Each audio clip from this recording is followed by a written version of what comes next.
Conflict in the Middle East is escalating. Just over a week ago, 3 U.S. soldiers were killed in Jordan. On Friday, the U.S. retaliated. A series of airstrikes targeted groups that the U.S. believes were responsible for those deaths. White House spokesman John Kirby addressed the attacks on Friday evening.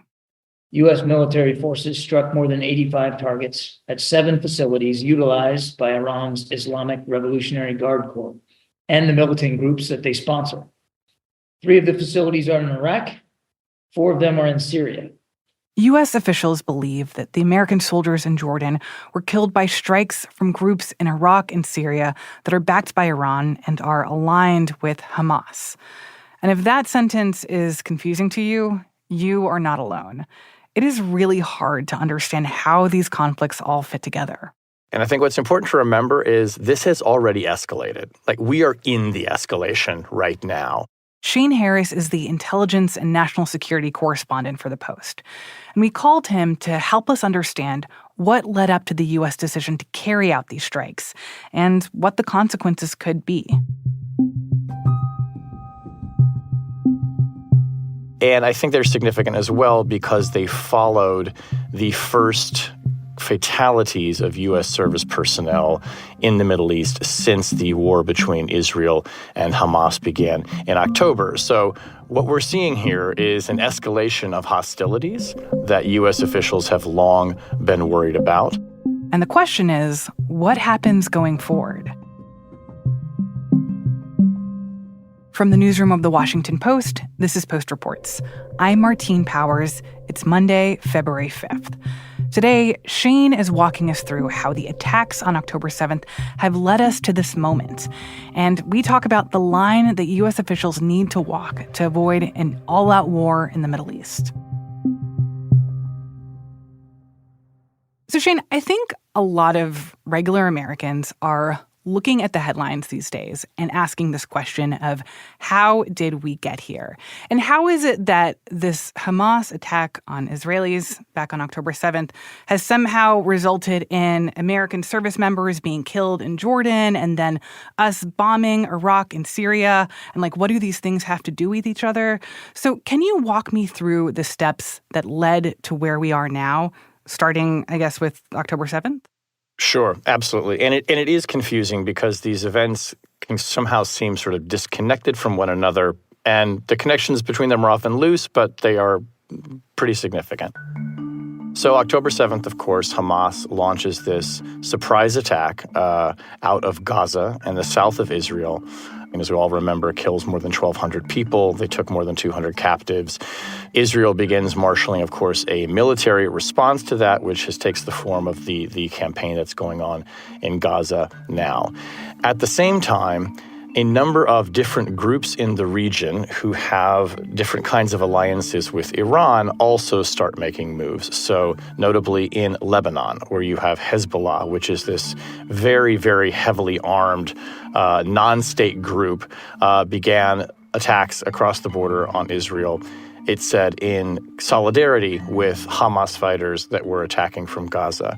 We also saw this rebel group in Yemen called the Houthis taking similar kinds of actions, it said, in solidarity with fighters with Hamas. Notably, these attacks took the form of attacks on shipping and vessels in the Red Sea, kind of harassment of those vessels, some attempted drone attacks on even U.S. vessels as well. But why? Why would, if this group from Yemen, the Houthis, if they are interested in attacking Israel or supporting Hamas, then why are they attacking ships going through the Red Sea? I think the short answer to that is because they can. You can think of this as October 7th happens, and a number of different groups in the region that are opposed to Israel and want to demonstrate some kind of solidarity with Hamas, which has launched this massive attack, this devastating attack on Israel. Everyone starts kind of doing what they're able to do to cause trouble in the region. So for Hezbollah, that is having some direct conflicts across the border with Israeli forces. For the Houthis, who have drones, who have helicopters, who have boats, who have anti-ship missiles, and the ability to cause disruption against that would harm the U.S., that might hurt Israel, that would hurt Israel's supporters, they're going to go and do that bit. And then you have these Iranian-backed militias that operate in Iraq and Syria that start attacking U.S. forces also in response. You can kind of think of this as it's a bit of a free-for-all in some ways. And there are Israeli and U.S. officials who I've talked to who think that the October 7th attack itself was designed to instigate these kinds of offensive operations from allies of Hamas and that are backed by Iran. Interesting. So that phrase, backed by Iran, we hear that a lot, as you say, when it comes to this group, the Houthis in Yemen, when it comes to these other groups in Syria and Iraq. What does it mean that they are backed by Iran? Broadly speaking, what this means is that these groups are receiving money, weapons, or some kind of training or expertise, maybe in the way of intelligence support from Iran. Sometimes these collections are more well-documented than others. Sometimes they're a bit loose. But the Iranian-backed phrase essentially means that these groups are out there doing their operations, but kind of their patron, if you want to think about it, is the government of Iran. Now, importantly, what this does not always mean is that Iran is calling the shots. With some of these groups, to say they're Iran-backed doesn't necessarily mean that they're Iran-controlled or Iran-directed, as if, we shouldn't think of this as, someone in Tehran is calling the Houthis in Yemen and saying, today I want you to hit the following vessels. It's more that these groups are aligned with Iran's interests. They share common interests, common enemies. They receive backing and support from Iran and kind of have a broad mandate to do the things that will be in Iran's interest, but not necessarily taking direct orders all the time from Iran, although those connections are stronger in some places, weaker than others. But we should not think of Iranian-backed as in these groups are just arms of Iran. They're proxies. They're operating at the, through Iranian support, but they do have a degree of independence, and some of them have their own agendas. And what is Iran's interest in getting involved in all this? Why are they spending all this money to send funding, to send arms to these other groups to carry out these attacks? Yeah, it's a great question, and I think in some ways it's the big question. Why is Iran doing this? I think one of the clearest reasons is that having these kinds of proxy forces, whether they be Houthis in Yemen or linkages to Hezbollah in Lebanon or these Iranian-backed groups in Iraq and Syria, allow Iran to destabilize the region without getting directly involved. I mean, if you just take a look at, for instance, this attack in late January, this drone attack that killed the 3 American service personnel at the base in Jordan, that's the United States has blamed directly on a Iranian-backed militia group. I mean, there, the Iranians are able to hit the United States, which is a story that they can tell politically to their audience. It's a way of letting the United States know that we're here. We can cause trouble for you. But they don't have to do it directly. And using these proxies allows Iran to engage in a kind of lower grade conflict, and in some cases maybe even cause some real disruption without directly taking on the United States. This the whole nature of proxy warfare is that it's not a direct shooting match between one state and another. So what they get out of it is the ability to really throw their weight around in the Middle East and to be a real security threat and challenge to Israel, to the United States, and to its partners, and including countries in the Gulf like Saudi Arabia, that is one of Iran's biggest adversaries. And just to be clear, the strikes that happened over the weekend, those were in Syria and Iraq, but notably not in Iran. Why did they avoid actually striking Iran directly? Because an attack inside Iran directly would be seen as an attack on Iran. And that would be a cause for Iran potentially to respond directly to the United States for attacking on its sovereign territory.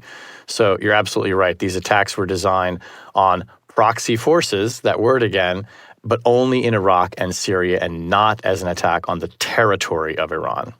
That's interesting because I feel like the language that I've heard in the aftermath of some of these attacks executed by some of these Iran-backed groups is that we are here standing up for our Palestinian brothers and sisters, and we are all about like trying to support Gaza against Israel. But what you're saying is that that might be true, but it's also more complicated in that Iran has its own interests, not only when it comes to pushing back against Israel, but also in its relationship with the U.S. That's right. And for many of these proxy groups, the October 7th attacks presented an opportunity for them to stand in solidarity with Hamas, which is then, something that I think that they both want to do and want to be able to tell their supporters that they're doing, and to sort of join into the fight. So I think all of these things are true.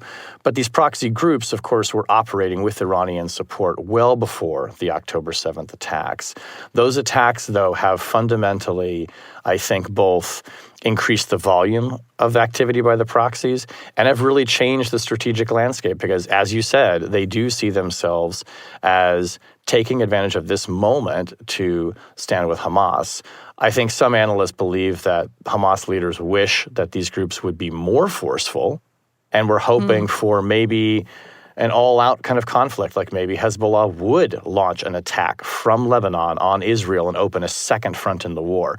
That hasn't happened, interestingly. We've seen these proxy groups raise the level of tension and raise the level of attacks, but things have not broken out into, for instance, a full-scale shooting war between Hezbollah and Israel, although there are exchanges of fire. It hasn't erupted into this multi-pronged, huge war in the Middle East, which perhaps Hamas hoped it would. So you said that this was a way for Iran to potentially destabilize the region.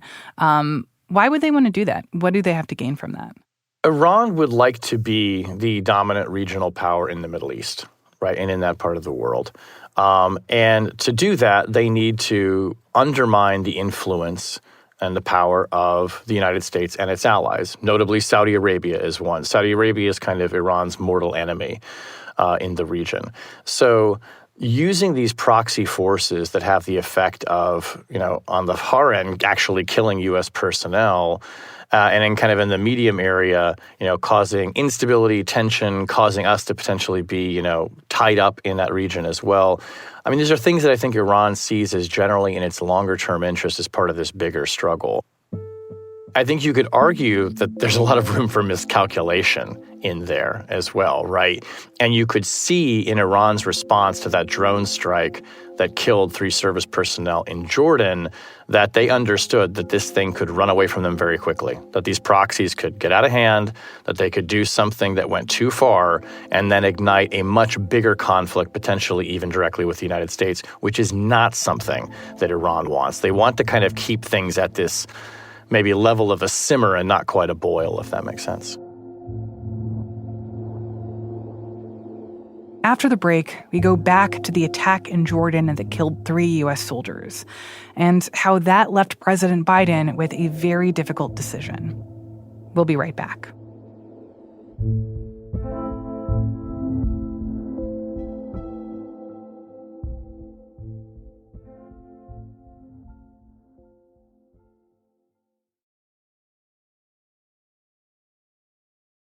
So I want to go back and pick up with the timeline at the point that the U.S. troops are attacked in Jordan last week.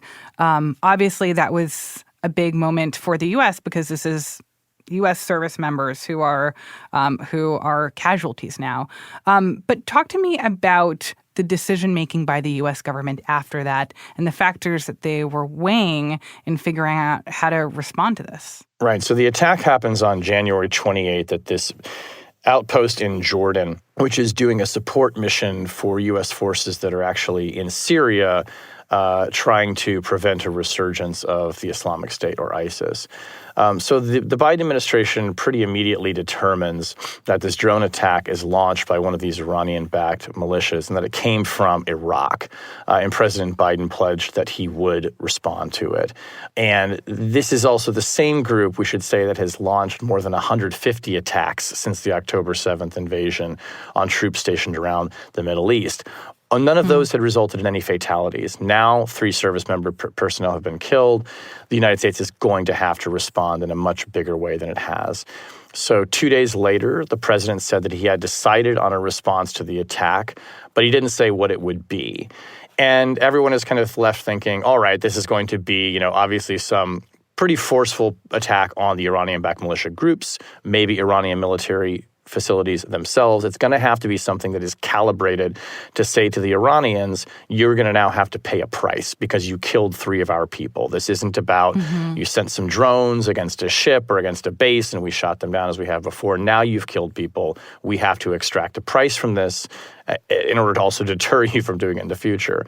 And days go by and there's no attack. And lawmakers on the Hill, especially from the Republican Party, begin criticizing the White House, saying, why are you waiting this long? What we need to be doing right now is turning up the heat on Iran. It took 165 strikes, 3 soldiers to die, 2 Navy SEALs, and now Biden wants to do something? So it does finally then come just this last Friday when the U.S. carries out these different airstrikes using fixed-wing aircraft as well as cruise missiles and kind of takes this, array of strikes against the militias as well as some of the IRGC forces.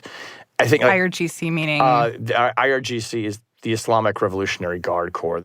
And what did they actually hit? Like, what were they actually aiming at? Well, we know that they hit a number of weapons facilities, that they hit bunkers that are used by the IRGC, so-called command and control operations, which tells you that those are places that would be where you might expect to see senior personnel working and directing strikes. The expectation here was that they would blow up a lot of weapons, they would blow up intelligence centers, and I think that they would kill some forces. I think that some of these targets were chosen, I think, with an expectation that there would be personnel there, and perhaps some rather senior ones too. We don't know. It's still unclear whether or not anyone was killed, and the administration is going to take criticism. They already are from Republican lawmakers saying, you telegraphed these strikes and waited too long, so all the bad guys left, so there was nobody left to hit.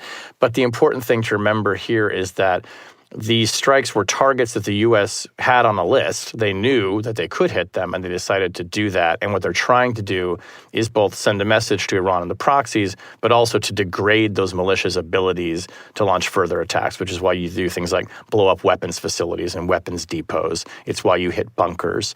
So it's designed to send a message as well as to wound these groups and make it harder for them to carry out future strikes. But then, of course, this runs the risk of an active retaliation by Iran or by one of these Iran-backed groups because they have just been bombed. What could that look like, and how worried is the U.S. government about that potentially happening? Yeah, this is where we talk about, the risk of escalation. We are going from a point where there was relatively kind of low levels of conflict to one where there have been more than 150 strikes by Iranian militias against U.S. forces since October 7th. Now what happened is one of those strikes resulted in casualties, which kind of ratchets things up again. So we're kind of walking up the escalation ladder. For every one of those steps, the United States can take a response that is calibrated to hopefully not draw another step up the ladder. So what we saw happening with these strikes over the weekend, I think, is an effort by the Biden administration to, in a sense, kind of pause things from escalating. And you even saw after the drone strike that killed those 3 service personnel, a statement by one of the militia groups that it was going to stop targeting American personnel. You saw Iran come out publicly and say, we don't want a war with the United States. Interesting. So they're worried. They're worried, yes. Iran does not want a direct conflict with the United States. That would be very bad for Iran. It would be very bad for the United States, to be clear, and for a lot of people who live in the region. But there are a number of steps between where we are now and a full-scale shooting war between Iran and the United States. And I think there's clear evidence that both sides want to avoid getting to that point. So things are kind of taking place here in this very combustible kind of middle, if you like, which sounds like, okay, all sides sort of know what the rungs on the ladder is and everyone's under control. But it's clearly not under control, right? Because if the Iranian-backed militias are launching more than 150 strikes against U.S. personnel, no one's getting killed. But then one day somebody does get killed, 3 people, in fact.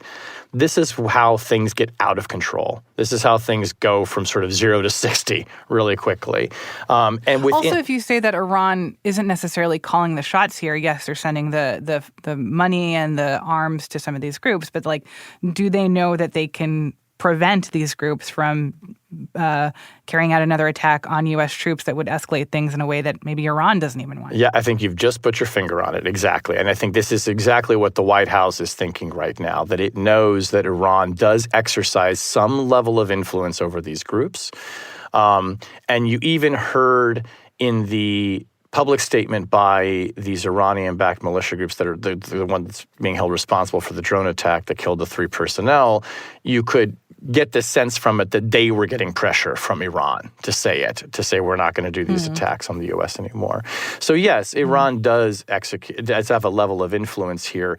And I think in some of these strikes, what the Biden administration is trying to tell Tehran is use it.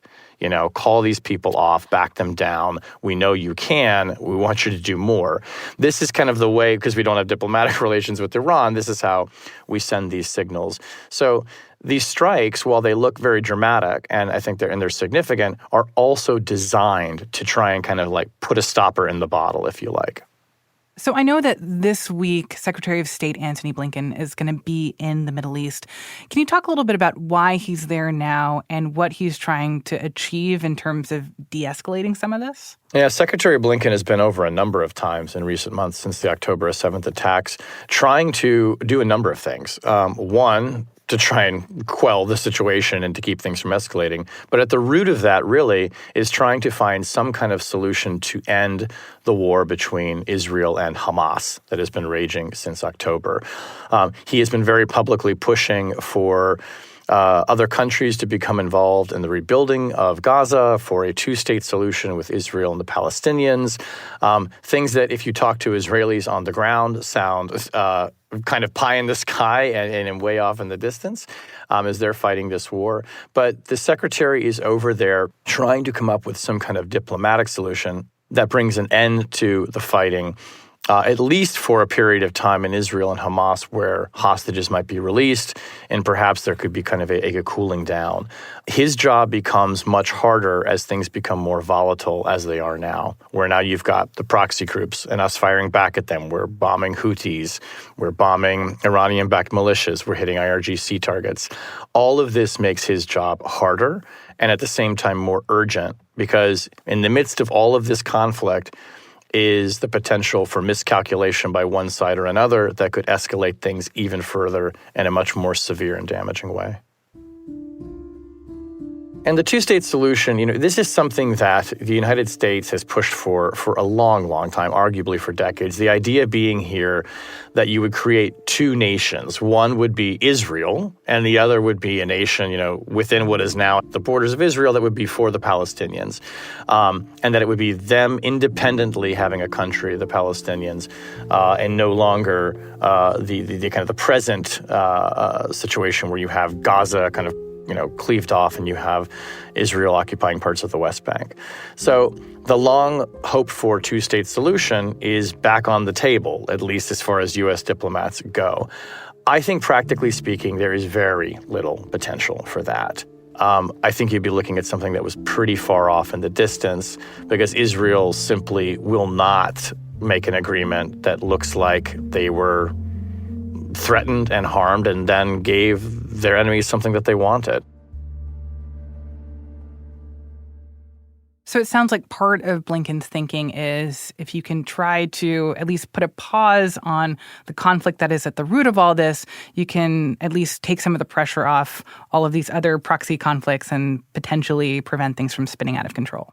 Yeah, take the pressure off, and I suppose even potentially give the proxy groups a reason to stop fighting, because, the Houthis in Yemen, Hezbollah in Lebanon, the Iranian-backed groups in Iraq and Syria, they've all said that they're doing this in response to the October 7th attacks. Now, that may be somewhat disingenuous. They've been doing a lot of things to Israel and U.S. interests in the region since before then. But the October 7th attacks were kind of this inciting force. It sort of lit a fuse. And I think what Secretary Blinken is trying to do now is, if he can stop that conflict, does it then have the effect of giving all of the other groups in the Middle East a reason to stop the fighting for now? So one thing that I've been thinking in all of this is that, at least the stated goal of Iran and these other groups, that they say that they want to support Gaza, want to support Palestinians, and that they want to demonstrate their disapproval for the U.S. supporting Israel and being involved in this conflict between Israel and Gaza. And in some ways, I wonder if that's kind of working, right? Like, you have this moment where, despite Republicans in Congress calling for Biden to bomb Iran directly or act forcefully in response to the attack last week, like, I think that the average American has zero interest in seeing the U.S. getting involved in some big war in the Middle East, and that people are asking the question of, like, is it worth us to support Israel when it's causing all these other problems for the U.S.? So I guess I do wonder if, like, the escalation and attacks being done by these groups are having the effect that they are intending to have, causing the U.S. to kind of question, like, should we be backing Israel because this is creating so many problems for us? Yeah, I think you're right. And I think that that's exactly what people in the White House and the State Department are fearing right now, is that these attacks, which can give the impression that things are spiraling out of control, which they may be, in fact, undermines public support for Israel. It undermines the Biden administration's efforts to stand with Israel and raises questions in the minds of the voting public of, why are we doing this? And look, there are political consequences for this president for his support to Israel. We have already seen, I think, some pretty clear indications that the White House and the Biden campaign are worried about losing support in Michigan, which is the home to a large number of people who claim Arabic heritage or who are Muslim and, are very much supportive of Palestinian citizens, not of Hamas necessarily, but are really strongly objecting to the war that Israel is conducting in Gaza, which has killed, of course, thousands of civilians in addition to Hamas fighters. So the Biden administration is very sensitive to losing support among American groups, particularly in key swing states. So, this is a difficult position for this president to be in politically. It's a difficult position for him to be in terms of regional security, in terms of alliances. You can see how just this one event, this horrific event on October 7th, has these huge ripple effects that just keep expanding, and sometimes in rather unpredictable ways. But to go back to your original point, is this kind of shaking of resolve in the United States and this undermining of support for Israel, is that something that Hamas and Iran and its proxies want? I think undoubtedly yes. Shane, thank you so much for unpacking all this. I really appreciate it. Always happy to talk to you. Thanks for having me. Shane Harris covers intelligence and national security for The Post. That's it for Post Reports. Thanks for listening. Today's show was produced by Ariel Plotnick. It was mixed by Sean Carter and edited by Lucy Perkins. Thank you to Bishop Sand and Maggie Penman. If you are looking for the latest updates on the big news of the day, check out our morning news briefing, The 7. We bring you the 7 stories you need to know about every weekday morning by 7 a.m.